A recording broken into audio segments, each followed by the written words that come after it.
Hi friends, எல்லாம் எப்படி இருக்கீங்க? நல்லா இருக்கீங்களா? ஸோ இன்றைக்கி நான் என்ன வீடியோ உங்க கூட ஷேர் பண்ணிக்க போகிறேன்னா, மணி பிளான்ட்டை பற்றி தாங்க. ஸோ நம்ம சேனலில் நீங்கள் புதுசாக பார்க்குறீங்கன்னா மறக்காமல் என்னோட சேனலை சப்ஸ்கிரைப் பண்ணுங்கள். ஸோ வாங்க வீடியோக்குள்ளே போகலாம். ஸோ இப்போ எல்லாருமே மணி பிளான்ட் வளர்க்க ஆரம்பிச்சிட்டோம். ஏன்னா இது வாஸ்து செடி. வாஸ்து செடின்னு பார்த்தீங்கன்னா முக்கியமாக ஃபஸ்ட்டு வரக்கூடிய செடின்னு பார்த்தீங்கன்னா மணி பிளான்ட். ஸோ இது நம்ம வீட்டில் எந்த அளவுக்கு நல்லா வளருதோ ஸோ அந்த அளவுக்கு நம்ம வீட்டில் பாசிட்டிவ் எனர்ஜி நல்லாவே இருக்குதுன்னு சொல்லுவாங்க. ஸோ அது மட்டும் இல்லை, இது நல்லா வளர்ந்தால் நம்ம வீட்டில் பண வரவு அதிகமாக இருக்கும். ஸோ அதுவும் நம்ம வீட்டு வாசலில் வளர்ப்போங்க. ஸோ நம்ம எழுந்து ஃபஸ்ட்டு பார்க்கக்கூடிய விஷயம்னு பார்த்திங்கன்னா இது மணி பிளான்ட். ஸோ இந்த மணி பிளான்ட்டோடைய க்ரோத் நல்லா இருந்துச்சுன்னா நம்ம மனசு ரொம்பவே ஹாப்பியாக இருக்கும். மணி பிளான்ட் பார்த்திங்கன்னா இதுக்கு பராமரிப்பு ரொம்பவே கம்மி தாங்க. நம்ம ப்ராப்பரான முறையில் அதை வளர்த்துட்டோன்னா அது மாட்டுன்னு தானாக வளரும். ஸோ ரொம்பவே நிறைய க்ரோத் கொடுக்கும்.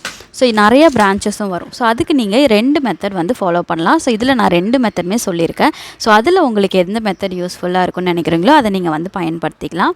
ஸோ மணி பிளான்ட் நீங்கள் தண்ணியில் வளர்க்குறத விட மண்ணில் வளர்க்கும் போது இன்னுமே க்ரோத் நல்லாயிருக்குங்க. ஸோ அது நிறைய பிரான்ச்சஸும் கொடுக்கும். ஸோ அதனால் எப்பயுமே மண்ணில் வளங்க, அதுதான் நல்லது. ஸோ என்னுடைய தொட்டி பார்த்திங்கன்னா 1 அடி தொட்டி தான். ஸோ அதிலே பாருங்கள் எந்த அளவுக்கு க்ரோத் இருக்குது அப்படின்ட்டு. ஸோ நான் ஃபாலோ பண்ணது இந்த செடிக்கு பார்த்திங்கன்னா ஒரே மெத்தட் தாங்க. ஸோ அது என்ன மெத்தட்னா, நீங்கள் அதுக்கு ஃபஸ்ட்டு ஸ்டிக்கு வேணுங்க. ஸோ நீங்கள் எந்த அளவுக்கு இந்த மணி பிளான்ட்டை வளர்க்கணும்னு நினைக்கிறீங்களோ, அதாவது உங்கள் ஹைட்டுக்கு ஏற்ற மாதிரி நீங்கள் ஒரு ஸ்டிக் எடுத்துக்கோங்க. நான் வீடியோக்காக சின்னதாக காட்டுறேன். ஸோ இந்த ஸ்டிக் வுட்டு ஆர் பிவிசி எதுவாக வந்தாலும் இருக்கலாம். ஸோ அதுக்கப்புறம் பார்த்தீங்கன்னா நம்ம வீட்டில் வேஸ்ட்டுன்னு நினச்சி தூக்கி போடுற அந்த நார், தேங்காய் நார், இதை வச்சு தான் நம்ம இப்போ பண்ண போகிறோம். இந்த தேங்காய் நாரை நீங்கள் ஃபஸ்ட்டு யூஸ் பண்ணுறதுக்கு முன்னாடி ஒரு 10லேருந்து 15 நிமிஷம் தண்ணியில் நல்லா ஊற வைக்கணுங்க. நான் வீடியோ பர்பஸ்க்காக நான் இதை ஊற வைக்காமல் அப்படியே காட்டுறேன். ஸோ நீங்கள் ஊற வச்சுட்டு இந்த மாதிரி ஸ்டிக்கில் சுற்றி அந்த ஸ்டிக்கே தெரியாத அளவுக்கு நீங்கள் கட்டணும். ஸோ இதில் நீங்கள் மண் அந்த மாதிரி எதுவுமே மிக்ஸ் பண்ணவே தேவையில்லை. நீங்கள் இந்த தேங்காய் நாரை மட்டும் நல்லா சுற்றி கட்டிக்கோங்க. ஸோ அந்த குச்சி தெரியக்கூடாது. ஸோ அந்த அளவுக்கு நீங்கள் கட்டிக்கலாம். நீங்கள் மண்ணில் குச்சி சொருவுறீங்களா அந்த அளவுக்கு மட்டும் கட்டாமல் நீங்கள் அந்த எஜ்ஜில் விட்டுருங்க. மீதி இடம் ஃபுல்லாகவே இந்த தேங்காய் நாரை நல்லா ஃபுல்லாக வச்சுட்டு நல்லா சீக்கிரமாக அறுத்து போகாத ஒரு கை, ஏன்னா தண்ணி படும் மக்கி போகாமல் இருக்கிற மாதிரியான கயிறை நல்லா சுற்றி விட்டுக்கோங்க. நல்லா டைட்டாக கட்டிக்கோங்க. ஸோ அந்த கேப் எதுவுமே தெரியக்கூடாது.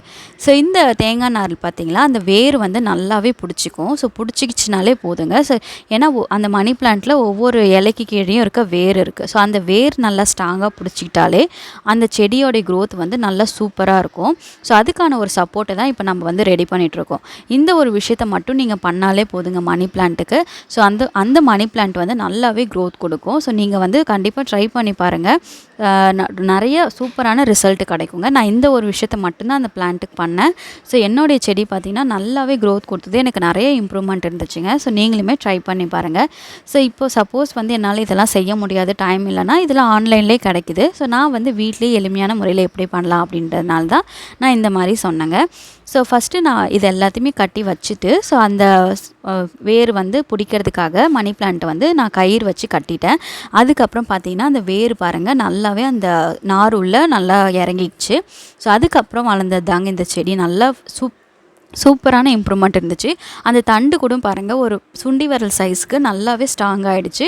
அதில் நிறையா வேர் வந்துச்சு. எல்லாமே நான் இந்த நார் பக்கம் கட்டி விடுவேன். அது எல்லாமே நார் உள்ளே போயிட்டு நல்லா ஸ்ட்ராங் ஆகிடும். அதில் நிறைய பிரான்ச்சஸ் எனக்கு சின்ன சின்ன பிரான்ச்சஸ் வர ஆரம்பிச்சது. ஸோ எல்லாமே அந்த மணி பிளான்ட்டில் நான் சுற்றி விட்டுருக்கேன். ஸோ இந்த மெத்தட் நீங்கள் ஃபாலோ பண்ணி பாருங்கள். ஸோ உங்களுக்கு யூஸ்ஃபுல்லாக இருக்கும். ஸோ இப்போ அடுத்த மெத்தட் பார்த்திங்கன்னா தேங்காய் நாரில் பண்ண இந்த சணல் கயிறு. ஸோ இதுவுமே நீங்கள் ட்ரை பண்ணலாம். ஸோ இது நான் எதுக்காக சூஸ் பண்ணேன்னா, இப்போ நான் ஒரு ஷேப் மாதிரி வச்சுக்க போகிறேன். ஸோ இப்போ ஹார்ட் ஷேப்பில் நான் பண்ண போகிறேன்.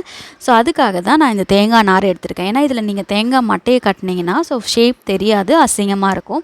ஸோ ஏன்னா இப்போ ஒரு லிவிங் ஏரியாவில் நான் அழகாக செட் பண்ணணும்னு நினைக்கிறேன், பால்கனியில் அந்த மாதிரி அழகாக செட் பண்ணணும் அப்படின்னு நீங்கள் நினச்சிங்கன்னா நீங்கள் இந்த தேங்காய் நாரை யூஸ் பண்ணிக்கலாம்.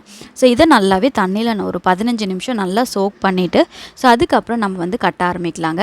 ஸோ எந்த அளவுக்கு நீங்கள் மண்ணில் நடணுமோ அந்த சைஸ் விட்டுட்டு மீதி இடத்துல நீங்கள் கட்ட ஆரம்பிக்கலாம்.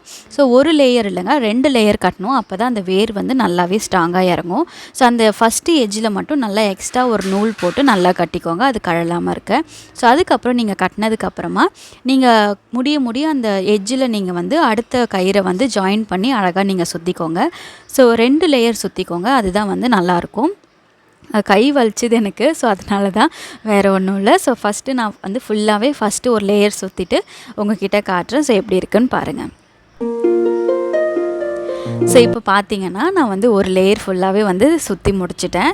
ஸோ இப்போ வந்து அந்த கம்பியே தெரியல. ஸோ அந்த அளவுக்கு கேப்பே விடாமல் நீங்கள் கட்டணும். ஸோ அப்போ தான் வந்து நல்லாயிருக்கும் பார்க்குறதுக்கு. ஸோ இப்போ பாருங்கள், எந்த இதுவுமே தெரியல. அந்த எட்ஜு கூடமே அந்த ஜாயின் பண்ணோம் இல்லைங்களா, அது கூட தெரியல. ஸோ நல்லா அழகாக இருக்கும். ஸோ அடுத்த லேயர் வந்து நம்ம கட்டிட்டு நம்ம வந்து செடியில் வந்து அந்த எந்த செடியில் நம்ம வைக்க போகிறோமோ அங்கே வந்து அழகாக செட் பண்ணிவிட்டு நம்ம வந்து செடியை வந்து சுற்றி விட வேண்டியது தான். இப்போ நான் வந்து செகண்ட் லேயர் கட்டுறேங்க. ஸோ செகண்ட் லேயர் கட்டி முடிச்சுட்டு நம்ம வந்து செடி வந்து நம்ம எப்படி நடுறது அப்படின்றத நான் உங்ககிட்ட காட்டுறேன். ஸோ இப்போ வந்து நாங்கள் அதை ஃபுல்லாகவே கட்டி முடிச்சிட்டாங்க. ஸோ அதுக்கப்புறம் எந்த ஜாடியில் நான் வந்து வைக்கிறனோ அதில் நல்லா வந்து அந்த மண் உள்ள வச்சுட்டு, ஸோ அந்த இது ஸ்டாண்ட் வந்து நல்லா நவுறாமல் இருக்கிறதுக்கு சுற்றி கல் வச்சு நான் வந்து செங்கல் தாங்க வச்சுருக்கேன். ஸோ ஃபுல்லாக முட்டு கொடுத்துட்டு நான் வந்து ஃபுல்லாக மண் வச்சு மூடிக்கிறேங்க. ஸோ அப்போ தான் நம்ம கைப்பட்டு ஆடினா கூட அது வந்து கீழே விழாமல் இருக்கும். ஸோ நல்லா வந்து செட் பண்ணி வச்சுட்டு, ஸோ அந்த செடி இருக்குங்களா, நம்மளுடைய அந்த செடி வளர்ந்த செடியை நான் வந்து கட்டிக்கிறேன். ஏன்னா ஃபஸ்ட் டைம் வந்து அது ஸ்டெடியாக நிற்காது. அதனால நான் எங்கெல்லாம் வந்து முடியுதோ அங்கெல்லாம் வந்து கயிறு போட்டு நல்லா ஸ்ட்ராங்காக வந்து கட்டிக்கிறேன். இந்த மெத்தட் வந்து நீங்கள் லிவிங் ஏரியா, பால்கனி இந்த மாதிரி இடத்துல நீங்கள் அழகாக செட் பண்ணி வச்சுக்கலாம். ஸோ உங்களோட விருப்பம் தான். நீங்கள் எந்த ஷேப் வேணால் நீங்கள் இந்த மாதிரி செஞ்சுட்டு நீங்கள் வந்து இந்த மாதிரி மணி பிளான்ட்டை அழகாக சுற்றி விடலாம். நீங்கள் வந்து சைக்கிள் வீல் இருக்கிறீங்களா, அதில் கூட நீங்கள் அழகாக செட் பண்ணலாங்க. ஸோ நாங்கள் வந்து ஹார்ட் ஷேப்பில் பண்ணோம் அப்படின்னாங்க நாங்கள் பண்ணோம். ஸோ ஃபுல்லாகவே ஃபினிஷ் பண்ணி முடிச்சதுக்கப்புறமா அதோட அவுட்புட் வந்து இப்படி தாங்க இருந்துச்சு. ஸோ ரொம்பவே அழகாக இருந்துச்சு. ஸோ அது நல்லா பெருசாக வளர்ந்ததுனால எங்களுக்கு வந்து 2 பிரான்ச்சஸ் வந்திருந்தது.